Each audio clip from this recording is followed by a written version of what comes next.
பாகிஸ்தானுடன் போர் பதற்றத்தால் இந்தியாவில் மூடப்பட்ட 32 விமான நிலையங்கள் மீண்டும் திறப்பு. 25 வான்பாதை வழித்தடங்கள் திறக்கப்பட்டு விமான சேவை தொடங்கியது. சென்னை டி நகர் ரங்கநாதன் தெருவில் செயல்படும் துணிக்கடைகள் தீ விபத்து. பல லட்சம் ரூபாய் மதிப்பிலான பொருட்கள் எரிந்து சேதம் என முதற்கட்ட தகவல். நீலகிரி, கோவை, ஈரோடு மாவட்டங்களில் இன்று கனமழைக்கு வாய்ப்பு. தமிழ்நாட்டில் 4 நாட்களுக்கு கனமழை நீடிக்கும் என வானிலை ஆய்வு மையம் கணிப்பு. அரக்கோணம் அருகே ரயிலை கவிழ்க்க சதித்திட்டம் செய்த உத்தரகாண்டை சேர்ந்தவர்கள் கைது. ரயில் தண்டவாள இணைப்புகளில் கற்களை வைத்து ரயில்களை கவிழ்க்க சதித்திட்டம் செய்தவர் சிறையில் அடைப்பு. அரியலூர் அருகே கொள்ளிடம் ஆற்றில் ராணுவ ஹெலிகாப்டர் தரையிறக்கப்பட்டதால் பரபரப்பு.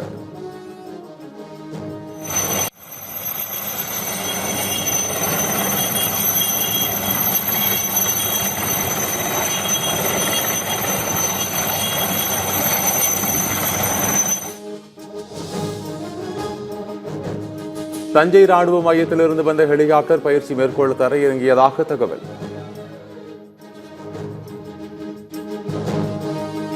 சேலம் மாவட்டம் ஆத்தூர் அருகே சாலையோர பள்ளத்தில் கவிழ்ந்த சுற்றுலா வேன் தலைக்கு பிற கவிழ்ந்ததில் புதுச்சேரியிலிருந்து சுற்றுலா சென்ற 20 பேர் படுகாயம்.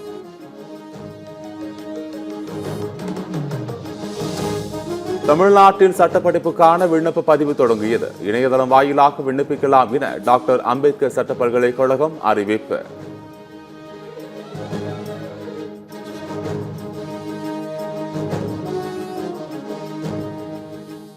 தெற்கு அந்தமான் கடலில் தென்மேற்கு பருவமழை நாளை தொடங்க வாய்ப்பு. நாளை தொடங்குவதற்கான சாதகமான சூழல் நிலவுவதாக வானிலை மையம் கணிப்பு. உதகையில் 20வது ரோஜா கண்காட்சி இன்றுடன் நிறைவு. மலர் வடிவ உருவங்களை கண்டு ரசித்த சுற்றுலா பயணிகள்.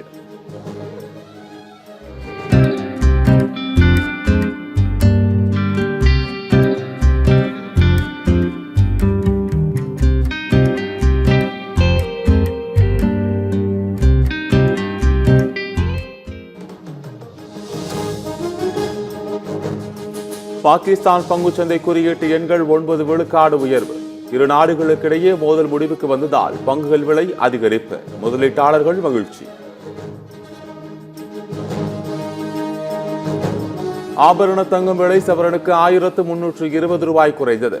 1 கிராம் 8880 ரூபாய்க்கும் சவரன் 71,040 ரூபாய்க்கும் விற்பனை.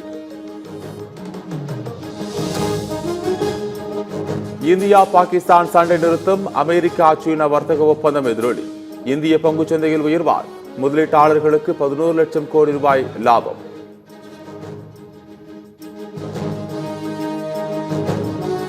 சேலம் அருகே வீடு புகுந்து வயதான தம்பதி கொலை செய்யப்பட்ட சம்பவத்தில் பீகார் இளைஞர் கைது.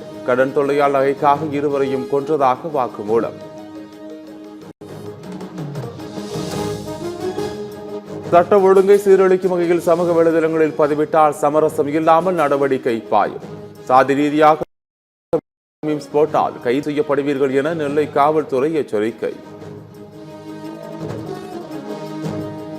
சென்னை பரங்கிமலை ரயில் நிலையம் அருகே ரயில் மோதி 2 கல்லூரி மாணவர்கள் பலி. செல்போன் பேசியவாறு ரயில் தண்டவாளத்தை கடக்க முயன்றதால் விபரீதம். மாலத்தீவுக்கு 417 கோடி நிதி உதவியை வழங்கியது இந்தியா. இந்திய அரசுக்கு மாலத்தீவு வெளியுறவு அமைச்சர் அப்துல்லா ஹலில் நன்றி.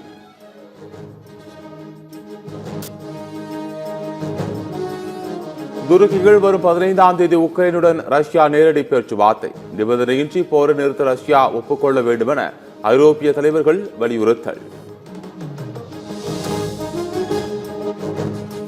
டெஸ்ட் கிரிக்கெட் போட்டியிலிருந்து ஓய்வு பெறுவதாக விராட் கோலி அறிவிப்பு. டெஸ்ட் கிரிக்கெட்டில் தனது 14 ஆண்டு கால பயணம் முடிவுக்கு வந்ததாக இன்ஸ்டாவில் பதிவு.